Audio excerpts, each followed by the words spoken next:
Welcome to the Magnum Report. I'm your host, Mark Magnum, and today my topic is going to be why AEW ratings are not growing and some of the reasons why I feel they're not growing. So let's just get right into it. My first of the 5 that I've got for today is their start-stop pushes that they have, or their how they did Wardlow, how they've done people like Action Andretti, where 1 minute they're going over on Chris Jericho, and then you don't see him for weeks. And just some of those things that are going on in AEW, a lot of the stuff that's going on is not, I feel that it's not cohesive enough. 1 minute, you're pushing Jungle Boy, and the next minute you're not. Now he's a heel, and it seems like there's a lot of no direction in AEW. And I know a lot of people on here are going to sit there and say, I'm trying to bash AEW, or I don't like AEW, or, I'm carrying water for WWE or anything like that. I'm sure that's what some of the people are going to say in the comments. Say what you want. I don't care. I've done wrestling for 12 years. I know what I'm talking about, and I know what I'm seeing out there. And I know that some of the things that they're doing to push guys is not working.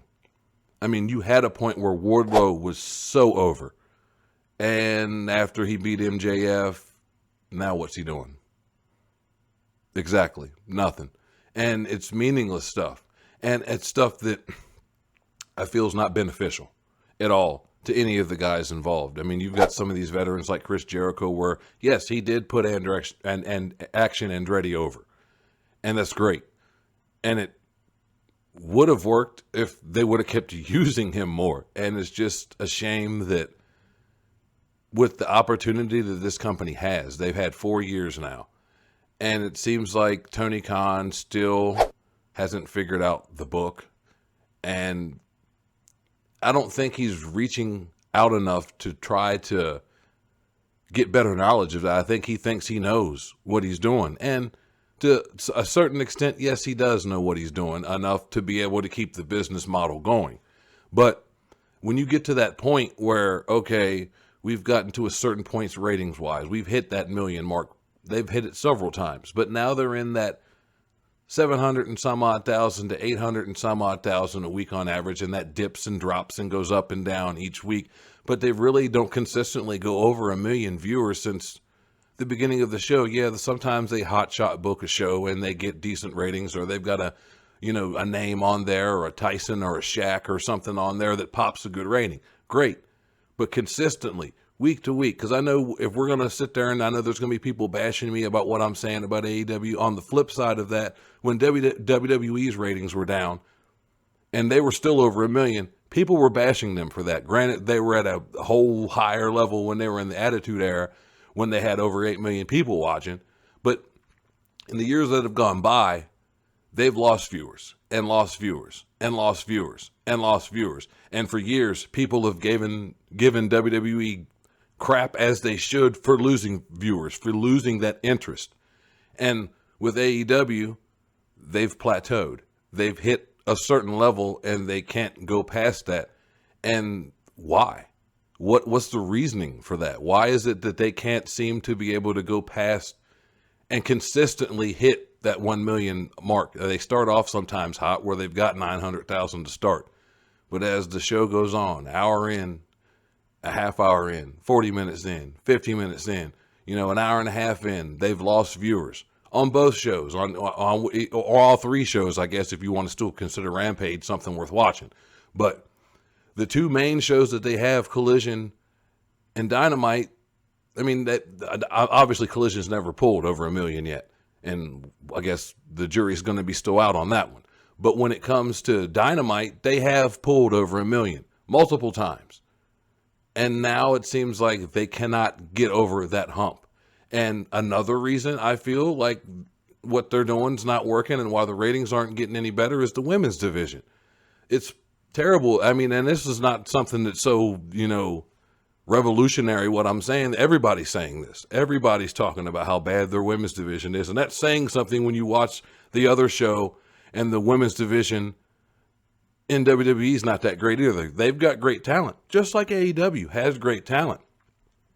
I just don't feel like they're utilizing their women's division like they should, just like in WWE. They're not utilizing the women the way they should. They've got all these women on their roster in WWE, and you only see a third of them. And in AEW, they get one segment the last, 25, 30 minutes of the show, or, the last hour of the show, and that's the only segment that they have on the entire show. Yeah, they get backstage segments and stuff, but I'm talking about actual work in the ring. And then when they get out there, there's been plenty of stuff that just does not work, does not look good on camera, is not getting over with the crowd. And the women's division is very lacking in WWE, or in AEW, and WWE for that matter, but AEW more specifically is non-existent. Title changes all the time. The women's title in AEW really doesn't mean that much. They did a decent amount with Jade Cargill when she was the TNT or whatever, the TNT Women's Champion. That was great what they did with her, but it was obvious she was pretty damn green, and they were trying to get her over despite her greenness, and that it was great. I like Jade Cargill. I'm not trying to, poo-poo on her or anything, but their women's division is very, very, very lacking. Now, onto another point that I have is too many high spots, not enough storytelling, and they mix way too much Ring of Honor. Because let's be honest, who's really watching Ring of Honor? Maybe 100,000, whoever is actually deciding to go and watch Ring of Honor behind a paywall. Nobody's really watching Ring of Honor, but they're trying to mix Ring of Honor into every single show, whether it's Rampage, Dynamite, or Collision. And from my perspective, as a person that, I used to love Ring of Honor 10 years ago, 15 years ago, but the Ring of Honor that was then is not the Ring of Honor we have now. And I'm not, I like some of the talent in Ring of Honor that they have, like Samoa Joe and Claudio and some of the guys they have. They're great. Not trying to pass judgment on that. It's just the fact that you're mixing in talent that, do they really need to be on AEW? Especially, like I said, nobody's watching Ring of Honor. Nobody. Yeah, they might, get their pay-per-view, and that's still a low buy rate. So for me, it's like, why are we trying so hard? How about we push the guys that are actually on AEW? I mean, granted, you see that sometimes on WWE where you see somebody from NXT on a main roster show. But it's not nowhere near to the level that AEW does it, where, and between that and all the belts, and just, oh my God, it's just so hard to keep up with who's got what when there's 30 belts on the show. It's just, there's way too much going on, I feel, in AEW. And then my next point is going to be the constant infighting that's going on with CM Punk, the Bucks, and just the whole situation. Adam Page, Kenny Omega, all the stuff that's now going on backstage with people not being allowed to go on Collision, Matt Hardy's and guys like that are not allowed. Ryan Nemeth, Dolph Ziggler's brother, is not allowed. You're like, my God. Like the media scrum from a year ago that started all this, or that truly started all this, because there was a lot of stuff that happened leading into that, but still, this is what truly started it, was the damn media scrum. And with Punk doing what he did, and obviously it ruffled some feathers. But a year later, we're still doing this? A year later, especially from CM Punk's side, he's still taking pot shots at these guys, and I know he's apologized for what he said about Hangman Page just a week ago, but can we get over this by now? I mean, I just did a podcast about get over this, just about this exact topic, about how they just need to get over this, because I don't think this is going to go that well if this continues, because some hands are going to get thrown again if this keeps going on at the rate it's going. And I think it's turning off some people that, like me, that wanted to give AEW a chance, and it's just this constant infighting, this is what's going on with CM Punk this week. You can't watch, if you are somebody that watches YouTube stuff about wrestling and the news shows and, What Culture or whatever, you're always hearing about stuff like this. Wrestle Talk, Cultaholic, even Alvarez and them on Figure 4 Daily and all that stuff. They're all talking about it. And you can tell just watching them, they're getting tired of talking about it. I'm getting tired of talking about it, because I've done 2, 3 different broadcast about this, and it's just like, are we not adults here? I've said this already. Are we not adults here? Why is it that these guys, and I know there's going to be some people, oh, it's CM Punk's fault, it was the Bucks' fault, it's everybody's fault. And then to my last point, the real person's fault that it is Tony Khan's. He is not a leader. He is not a boss. He's trying to be friends with everybody and not ruffle feathers, which on some level, that's great. I understand it, and I get where he's coming from. But if you're the boss of a major wrestling promotion, sometimes you just have to put your damn foot down and tell them enough. It's either going to be this way or some heads are going to start rolling and I'm going to have to start firing people. Not this, oh, well, I'm going to make a totally different show to keep this guy happy and to keep this group of people happy so we can still work together somewhat, but not have to directly work with each other. It's what is going on now is my point. Because we're at this point now with these guys where CM Punk says something, and the Bucks, I'll give them this for right now. They really haven't said anything. It's been more Punk since he's came back, and I think he was going to take that first shot when he came back. I think we all expected him to say something when he first came back.